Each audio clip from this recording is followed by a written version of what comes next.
नमस्कार दोस्तों, आप सभी का स्वागत है हमारे यूट्यूब चैनल में। अगर आप अपनी कोई कहानी भेजना चाहते हैं तो हम इंस्टाग्राम पर भेज सकते हैं। तो चलिए दोस्तों, बढ़ते हैं आज की इस कहानी की ओर। मेरा नाम राजेश साहू है। मैं उड़ीसा का रहने वाला हूँ। बात 2017 के मई के महीने की है, जब बहुत गर्मी पड़ रही थी। उस समय सबके सर पर आईपीएल का खुमार चढ़ा रहता है।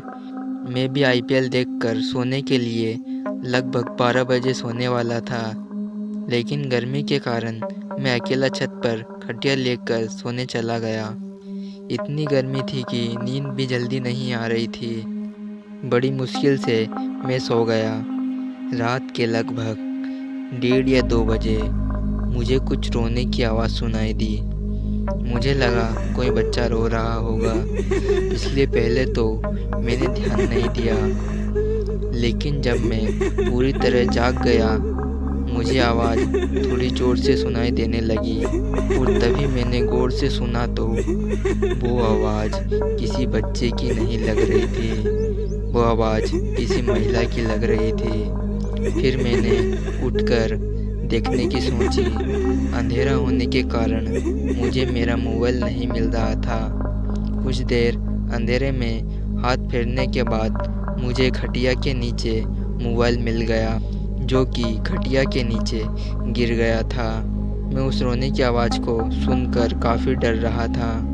मेरा घर थोड़ा गांव के बाहर तरफ है और आसपास बहुत सारे घने झाड़ियां हैं। चारों तरफ काफ़ी अंधेरा दिखाई दे रहा था।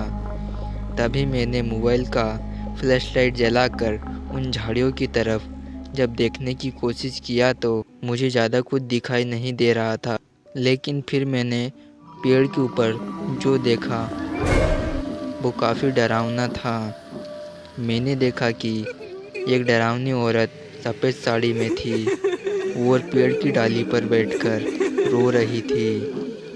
मेरी धड़कन काफ़ी ज़ोर से धड़क रही थी। फिर मुझे ऐसा लगा कि वो मेरे तरफ घूर रही है। उस समय डर के कारण मेरी हालत काफ़ी ख़राब हो चुकी थी। फिर मैं तेज़ी से नीचे अपने रूम की तरफ भागा और अपने रूम में जाकर दरवाज़ा और सारी खिड़कियाँ बंद कर दिया।